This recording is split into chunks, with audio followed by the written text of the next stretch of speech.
오늘 우리가 여러분들과 함께 나눌 생명의 양식은 죄를 짓지 않고 살 수 있을까? 라는 제목으로 주신 생명의 양식을 여러분들과 함께 먹고 나누겠습니다. 요한일서 2장 1절의 말씀을 우리 먼저 함께 읽겠습니다. 나의 자녀들아, 내가 이것을 너희에게 쓰면 너희로 죄를 범치 않게 하려 함이라.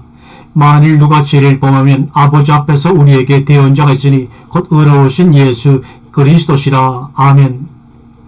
데크니아 무 타우타 그라포 휘민 이남메 아마르테테 카이 에안 디스 아마르테 파라 크레톤 에코멘 프로스톤 파테라 이수 그리스톤 디카이온. 누가 죄를 범하면은 누가 죄를 범하려고 생각한다면 이라는 뜻입니다. 대언자는 보혜사의 오역입니다. 우리에게 보혜사가 있으니 누가 죄를 범하면 누가 죄를 범하려고 생각한다면 이렇게 번역하는 것이 맞는 번역입니다. 오늘 여기서는 보혜사이신 주님에 대해서 먼저 생각을 나눈 후에 이 본문이 주는 새로운 참된 양식을 함께 나누겠습니다. 대언자는 헬라어 파라크레토스를 번역한 말인데 이는 다른 성경의 다른 곳에서는 모두 보혜사라고 번역을 하였습니다. 바로 요한복음 14장 16절, 15장 26절, 16장 7절에서는 대언자라고 번역하지 않고 보혜사로 번역한 것이 맞습니다. 파라크레토스는 곁에라는 뜻의 전치사 파라와 부르다라는 뜻의 동사 칼레오가 합하여 이루어진 동사의 파라칼레오에서 파생된 말입니다. 파라칼레오는 많은 간청하다, 애원하다, 격려하다, 위로하다는 뜻의 뜻으로 사용되므로 파라크레토스는 위로자, 격려자, 보호자의 의미를 내포하게 되어 보혜사로 번역을 하게 된 것입니다. 요한복음 2장 1절에서 말하는 파라크레토스 역시 보혜사라는 뜻이지 대언자는 아닙니다. 개역성경은 이를 대언자라고 번역함으로써 오해를 낳게 하고 있는데 대언자라고 할 때는 사실 한 문장 내에서 문맥상으로 이상한 말이 되고 맙니다. 왜냐하면 요한일서 2장 1절의 전반부에서 사도 요한은 그의 자녀들이라고 부르는 수신자들에게 너희로 범죄하지 않게 하기 위하여 편지를 쓴다고 요한일서 기록 목적을 밝히다가 후반부에서 갑자기 누가 죄를 범하면 대언자가 대신 죄의 용서를 빌어준다고 하는 전혀 상반되는 말을 한 셈이기 때문이죠. 이 때문에 요한일서 2장 1절의 뜻을 오해함으로써 사람이란 구원받고 나서도 당연히 죄를 짓는 존재이고 주님이 또한 사람들의 당연히 지을 수밖에 없는 죄에 대하여 계속해서 용서를 빈다고 하는 기묘한 생각이 싹트게 된 것입니다. 그래서 심지어는 반복해서 죄를 지으면서도 주님께서 사람을 대신해 하나님께 사람들의 죄를 용서해 달라고 비는 대언자 역할을 해주시기 때문에 하나님께서 다 용서해 주신다고 굳게 믿으면서 태연자약하게 살아가는 사람들도 있는 것 같습니다. 그러나 그러한 생각은 천주교적 사고 방식이며 여기서의 가르침과는 정반대로 알고 있는 것입니다. 그렇다면 오늘 여기서 요한이 말하고자 하는 본래의 뜻은 무엇인가?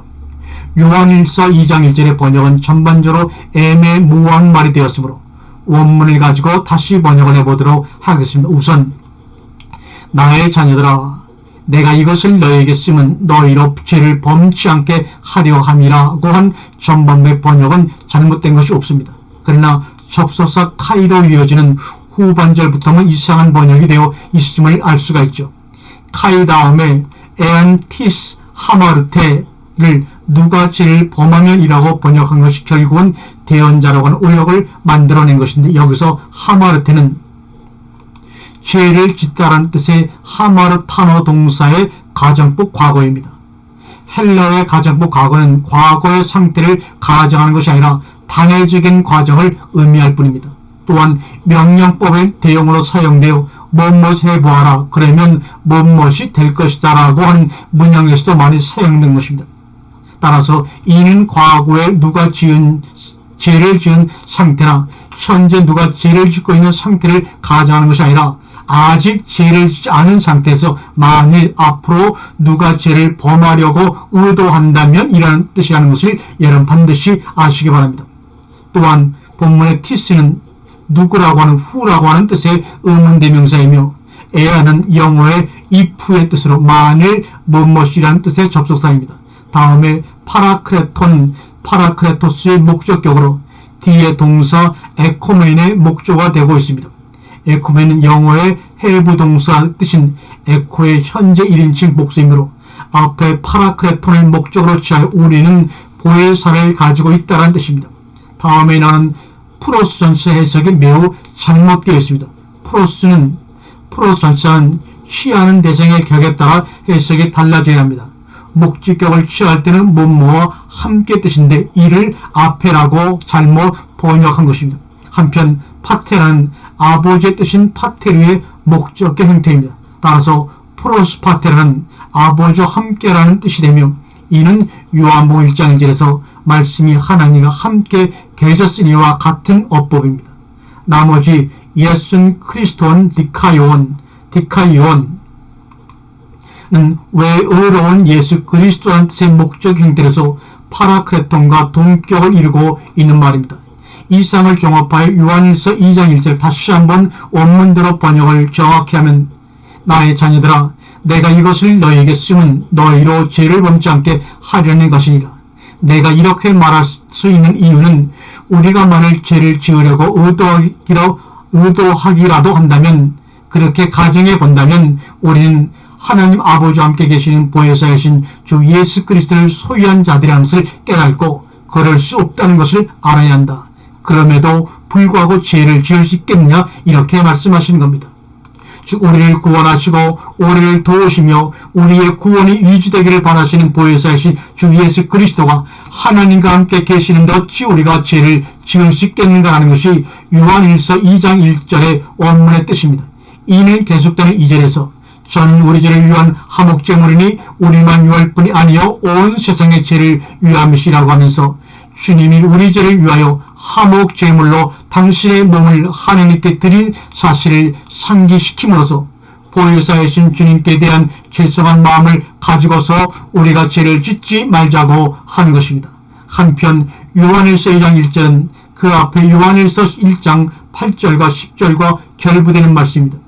요한일서 1장 8절과 10절의 말씀에 보면 만일 우리가 죄 없다 하면 스스로 속이고 또 진리가 우리 속에 있지 아니할 것이요 만일 우리가 우리 죄를 자백하면 저는 미쁘시고 의로우사 우리 죄를 사하시며 모든 불의에서 우리를 깨끗게 하실 것이요 만일 우리가 범죄하지 아니하였다 하면 하나님을 거짓말하는 자로 만드는 것이니 또한 그의 말씀이 우리 속에 있지 아니하니라 말씀하고 있습니다.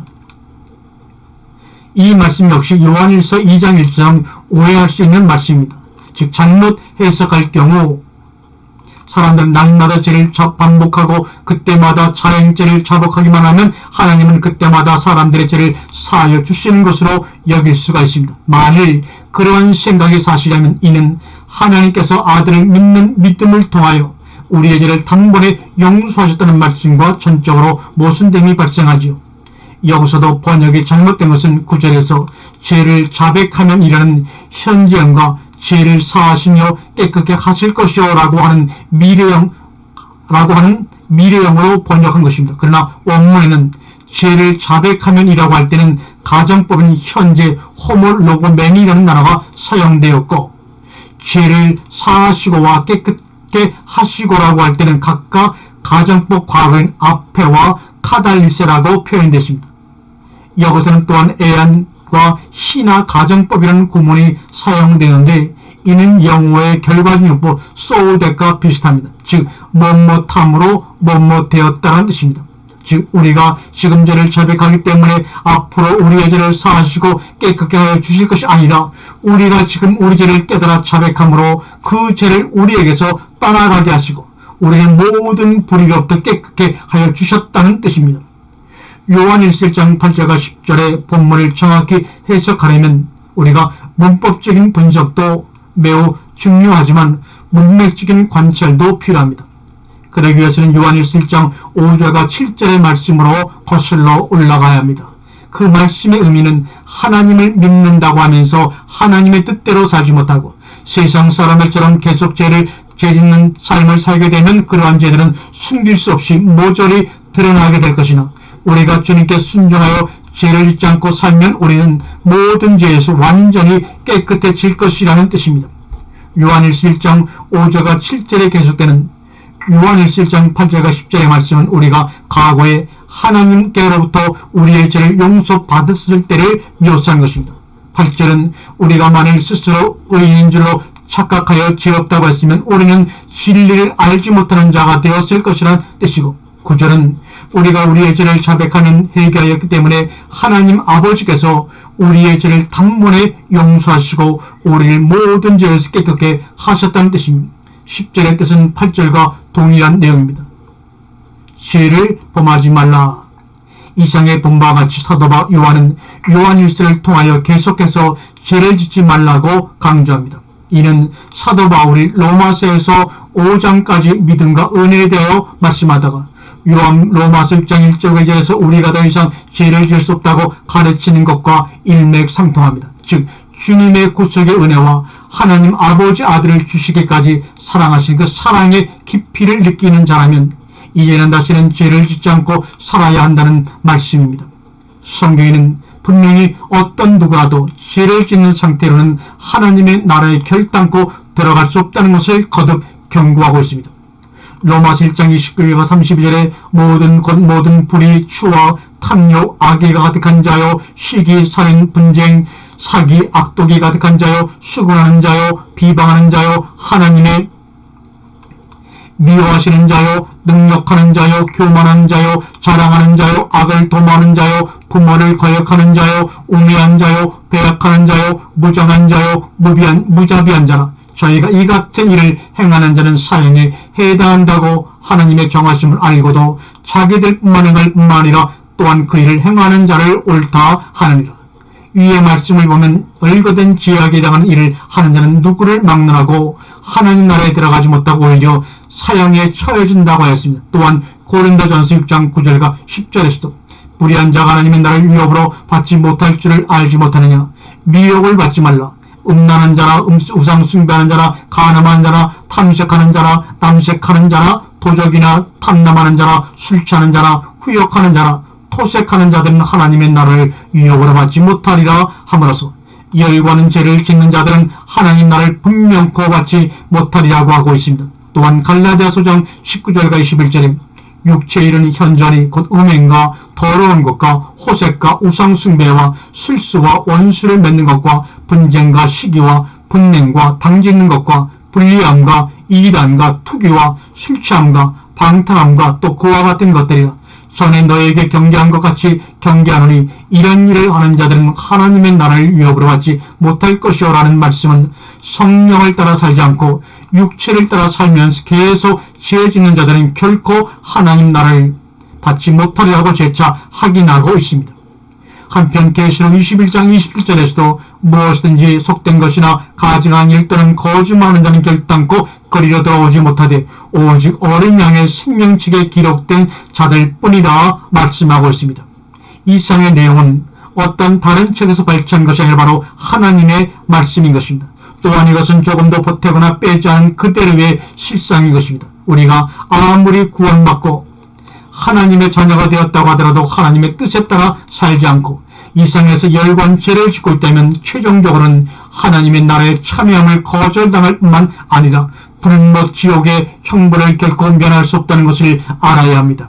이것을 아느냐 모르느냐에 우리의 생명이 달려 있습니다. 엄연한 경고에도 불구하고 도저히 자신 없는 부분들에 대하여 적당히 완화시켜보려고 말씀을 공인히 왜곡하는 것은 자신의 멸망의 길을 재촉하는 것밖에는 아무것도 아닙니다. 어떠한 조작이 수많은 사람의 공간들을 형성하고 그러한 사설들이 온 천하에 만연되었다고 하더라도 그것이 성경 말씀과 위배되면 그것은 멸망으로 가는 넓은 길일 뿐입니다.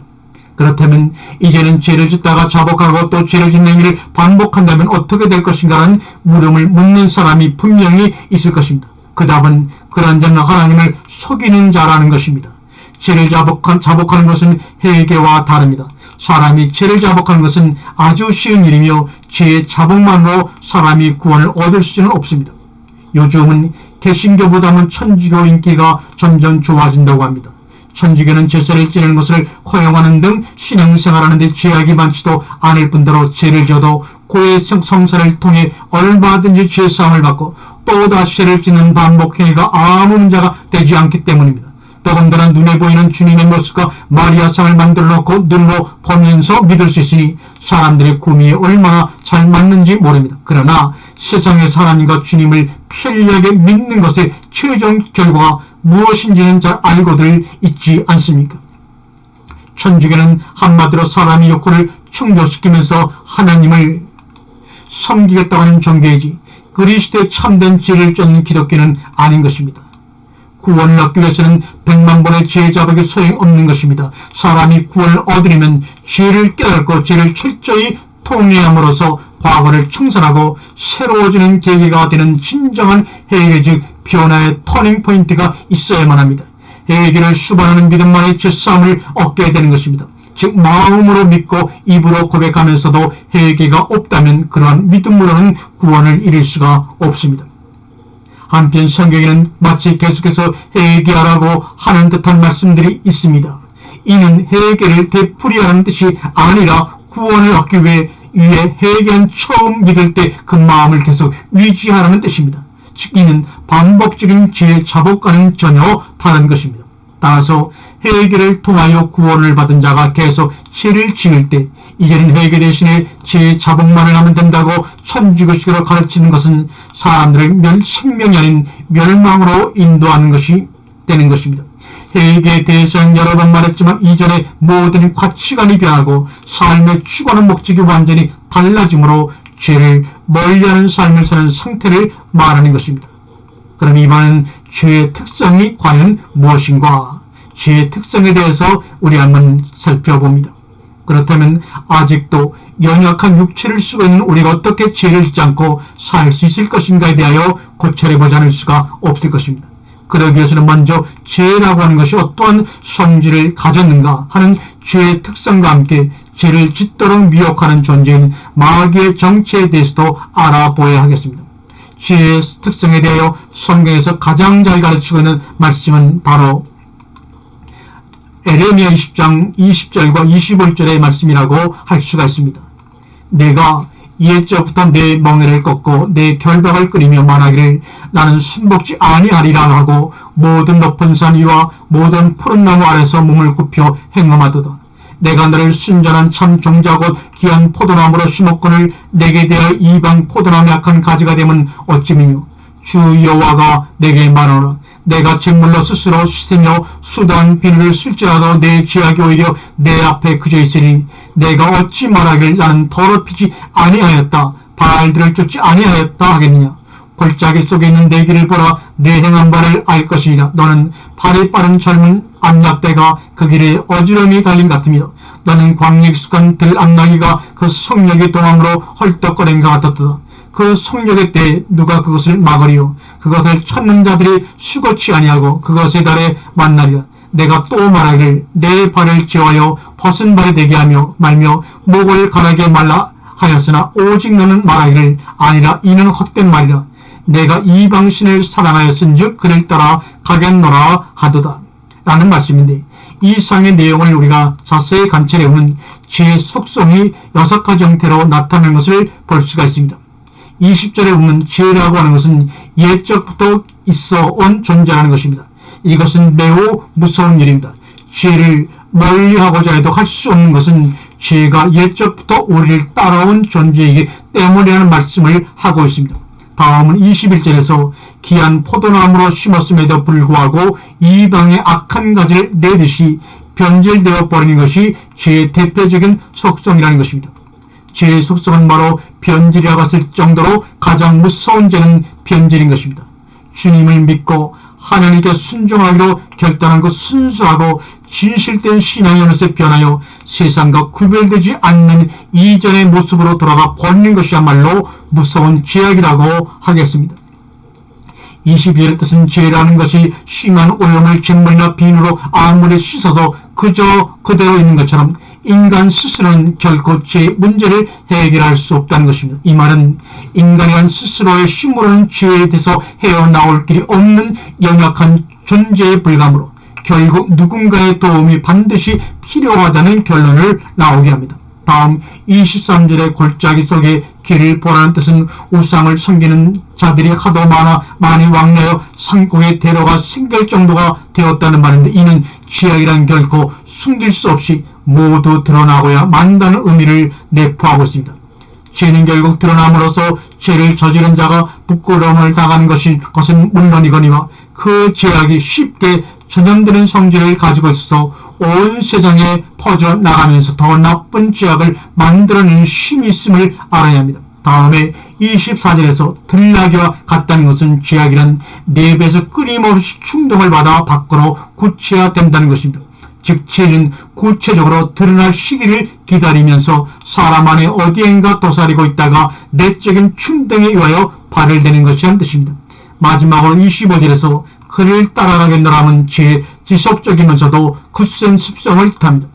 죄라는 것은 한번 빠지면 헤어나올 수가 없다는 것입니다. 이는 죄가 계속적으로 반복해서 짓게 되어 있다는 뜻이죠.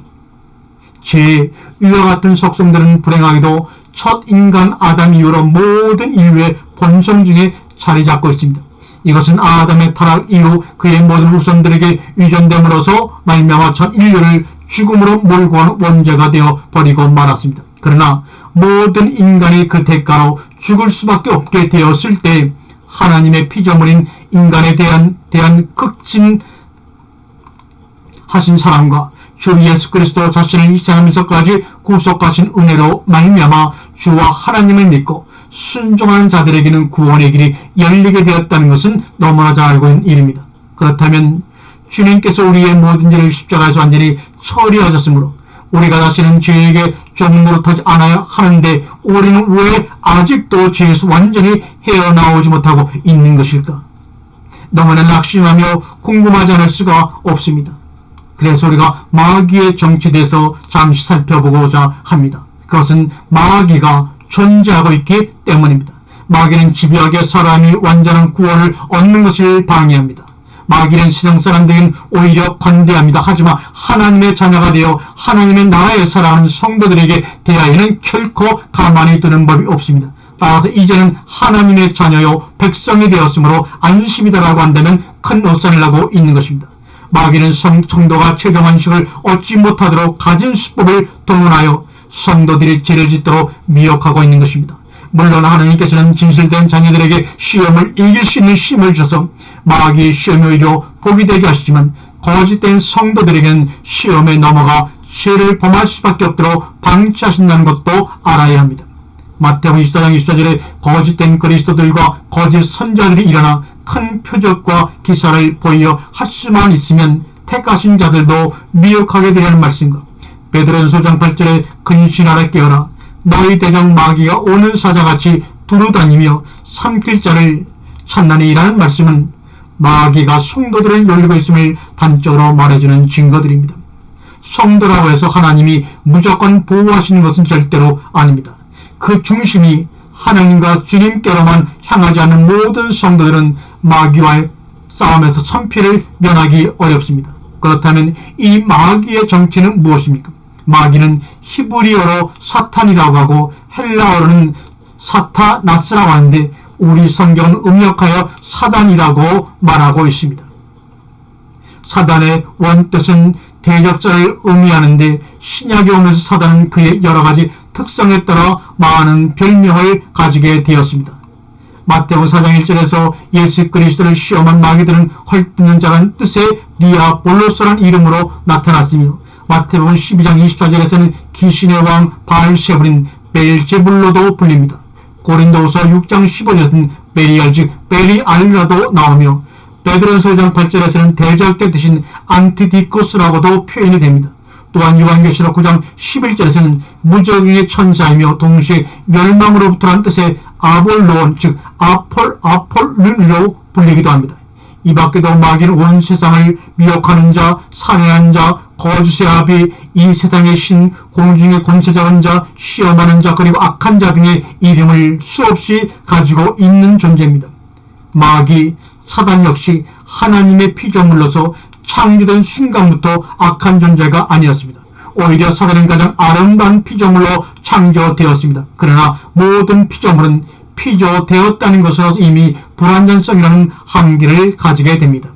이 불완전성은 한편으로 완전을 향하여 간 운동작용을 가지나 또 다른 한편으로는 더욱 불완전한 방향으로 향한 변화의 요소를 내포하지 않을 수가 없지요. 즉 가변적이며 변질될 수 있다는 것입니다. 이것이 바로 불변의 하나님과 가변의 피조물의 큰 차이입니다. 사단 역시 피조물이란 특성을 가지고 있었는데 하나님께서 엄청난 지혜와 능력을 주심으로 해서 교만해지고 말았던 것이며 결국 스스로 타락하여 악한 면에서의 불완전성이 내외에서 극대화되는 존재가 된 이후 인간을 미혹하는 일을 해온 것입니다. 따라서 악은 스스로 자생된 것이지 결코 하나님께서 조종하셨다고 말할 수는 없는 것입니다. 이러한 사상은 성경에서 드러나는 계시는 아니지만 어거스틴 이후 정통적인 다수의 신학자들의 견해임을 밝혀둡니다. 그렇다면 하나님께서는 사단의 타락을 미리 아셨을 텐데 왜 사단을 창조하셨을까 하는 의문이 남게 되죠. 그것은 이후에 창조하실 창조의 결정체로 갈 수 있는 사람의 불완전성을 완전히 제거하는 도구로 사용하시기 위함이었습니다. 사람 역시 피조되었다는 것만으로 불완전한 존재이기 때문에 내재된 불완전성을 완전히 제거하지 않으면 언제 사단처럼 타락할지 모르는 것이며 그러한 불완전성을 가지고는 하나님과의 진정한 교제가 불가능하기 때문입니다. 즉 모든 인간들 중에서 불량품과 같은 인간들의 불완전성을 완전히 드러나게 하셔서 지하시고 그 남게 되는 순종품과도 같은 인간들을 얻으시기 위함이라고 이사야 1장 25절에 내가 또 나의 손을 내게 돌려 너의 집기를 온전히 청결하여 버리며 너의 혼잣물을 다 제하여 버리고라고 말씀하실 때 찢기라는 것은 인간의 죄악성과 함께 본질적인 불안정성도 포함하는 것으로 보아야 합니다. 또한 한편 시편 66편 10절에 하나님이여 주께서 우리를 시험하실 때 우리를 단련하시기를 은을 단련함같이 하셨으면 말씀과 다니엘서 12장 10절에서 많은 사람이 연달받아 스스로 정결케 하며 시기할 것이나 악한 사람은 악을 행하리니 악한 자는 아무도 깨달지 못하되 오직 지혜 있는 자는 깨달으리라 라는 말씀들은 이러한 심각을 뒷받침하여 주고 있는 것입니다. 마귀의 가장 큰 특징은 하나님을 제거하여 하나님의 계획들을 무너뜨리려고 하는 것이므로 그는 항상 하나님의 사람들을 미혹하는 모습으로 나타납니다. 그러나 욥기에서 보아지듯 진실한 신자에 대하여는 하나님께서 허락하신 범위 내에서만 사탄의 활동이 허락되어집니다. 고린도전서 10장 13절에 사람이 감당할 시험받기는 너에게 허락당한 것이 없나니 오직 하나님은 미쁘사 너희가 감당치 못할 시험당함을 허락지 아니하시고 시험당할 즈음에 또한 피할 길을 내사 너희로 능히 감당하게 하시니라는 말씀도 이를 뒷받침해주고 있습니다. 거짓된 신자에게는 사단의 시험이 결국 거짓을 드러나게 하는 유혹이 되겠지만 진실된 신자에게는 사단의 시험이 신자의 생명을 해치지 못하고 그의 시험을 통해 오히려 신앙이 자라며 하나님을 더욱더 신뢰하는 전화위복의 계기가 됩니다. 이것을 알 때 비로소 마귀의 모든 것을 알고 이길 수 있는 비결을 갖게 되는 것입니다. 그렇다면 죄를 짓지 않는 비결은 무엇인가? 우리가 마지막으로 살펴보도록 하겠습니다. 우리가 마귀의 정치를 알았다면 이제는 마귀와 싸워 이기는 방법과 세상에 속하지 않고 멸망받을 죄를 짓지 않으면서 사는 원리가 무엇인지 알아보는 일만 남았습니다. 그러기 위해서는 먼저 사람이 죄를 짓는 과정부터 살펴보아야 합니다. 우리가 죄사함을 받고 하나님의 자녀가 되었다고 해서 당장에 주님과 같이 완전해지는 것은 아닙니다. 그 이유는 하나님의 자녀랄지라도 아직은 몸을 벗어나지 못했기 때문입니다. 몸은 소마는 창세기 2장 7절의 오역에서 자세히 설명했지만 육체 사르크스와 마음 카르디아라는 부분으로 나누어진다고 말씀을 드렸습니다. 육체라는 부분은 동물적인 본능이 담겨있는 그릇과 같은 것이며 마음은 그 안에 영이 거할 수 있는 처소로도 지식의 열매를 먹음으로 그 모든 지식을 자기를 위하여 사용하여 타락함으로써 만물보다 부패해졌다고 에레미야 19장 9절에서 말할 정도로 온갖 욕심과 정욕이 그것으로부터 분출되어 나오는 악한 셈과 같은 것입니다. 죄의 시작은 마음에서부터입니다. 구원받은 하나님의 자녀라 하더라도 마음 안에는 인간이기 때문에 갖지 않을 수 없는 여전히 씻겨지지 않는 이전의 부패한 요소들이 잠재되어 있는 것입니다. 한편 육체라는 것은 연약하기 때문에 끝없이 만족을 채우려 하며 자신의 만족을 위해서는 어떤 것을 희생하고서라도 그것을 이루려고 하는 속성들을 가지고 있습니다. 마귀는 바로 이 점을 놀리는 것입니다. 사람의 마음과 육체가 모든 죄를 짓기 위한 준비가 잘 되어있는 상태이므로 마귀는 외부의 어떤 자극을 통하여 육체를 부추기거나 아니면 부패한 마음의 내적 충돌을 유발시켜 어떤 욕심과 정욕을 구체화시켜 나갑니다. 사람이 죄를 짓는다고 하는 것은 바로 이 단계인 것입니다. 사람 이상 마음속에 잠재된 모든 부패한 욕구를 원천적으로 봉쇄할 길은 없습니다. 죄라고 하는 것은 부패한 욕구가 구체화된 상태를 말하며 그러한 욕구가 순간적으로 떠올랐다는 것만으로 죄라고 할 수는 없습니다. 예를 들어 분내는 것도 죄라고 했는데 분노하는 것은 최초에 있는 어떤 자극에 대하여 불쾌한 감정이 생기는 데서 출발하지요. 불쾌한 감정이란 사람의 마음 안에 어디엔가 잠재되어 있던 부패한 성정의 하나인데 마귀는 이것을 부추겨서 마음으로부터 나와서 분노하는 구체적인 사건으로 발휘되도록 깨는 것입니다. 이때 대개의 사람들은 마귀가 시키는 대로 그 감정을 표출하기로 결단하는 과정에서 마침내 분노를 구체화시킴으로써 죄를 짓게 되는 것입니다. 그러므로 사람 안에 존재하는 부패한 감정을 밖으로 표출하지 않는다면 죄를 짓지 않을 수 있다는 말이 되며 이를 위해서는 마귀의 유혹과 조종을 간파할 수 있어야 합니다. 어떠한 부패한 욕구가 내면에서 나오려고 할 때 배후의 조종 세력이 마귀임을 알고 가감하게 진압할 수 있어야 하며 그러기 위해서는 하나님과 주님께 간절한 도움을 요청하는 것이 필요합니다. 혹자는 주님께서 마음으로 음욕을 품는 것이 이미 가능한 것이라고 말씀하셨는데 마음에 부패한 욕구가 있는 상태가 어찌 죄가 아니라고 하느냐는 의문을 가질지 모르지만 그러나 마음의 음욕을 품었다는 것은 이미 마음의 상태를 구체화시킨 것이므로 앞에 설명과 조금도 상시되지를 않습니다. 마음으로라도 가늠하지 않으려면 부패한 욕정이 떠오르는 순간 배후에서 충동하고 있는 마귀의 정체를 단번에 알아채고서 그러한 마음이 더 발전하지 못하도록 아버지 하나님과 주님께 도움을 요청하여야 합니다. 마음에 잠재되어 있는 부패한 욕구를 완전히 제거한 사람 인력상 단 한 분 오직 주님 외에는 아무도 없다는 사실을 우리는 깨달았고 인정해야 합니다. 따라서 우리는 어차피 부패한 욕구를 마음에서 완전히 제거하는 것이 불가능하기 때문에 그 부패한 욕구가 나오지 않도록 최선의 노력을 다하는 길밖에는 없는 것입니다. 즉 성도가 이 땅에서 죄짓지 않고 살아가는 길은 하나님과 주님을 전적으로 의지하면서 교통이 끊어지지 않도록 끊임없이 기도하는 길밖에 없다는 사실을 반드시 알아야 합니다. 또한 쉬지 않고 기도한다고 하는 것은 성령이신 주님과 온전한 연합을 이루어 성령이신 주님께서 하나님 아버지께 친히 간구하시는 상태를 뜻하는 것이므로 이 역시 우리의 계속되는 기도를 통하여 이룰 수 있는 일입니다. 이때 비로소 온전히 성령만을 쫓는 삶이 되며 이러한 신앙으로는 넉넉히 하나님 나라를 위협으로 받을 수 있는 것입니다. 즉 100% 천국에 갈 수 있다고 장담해도 좋은 것입니다.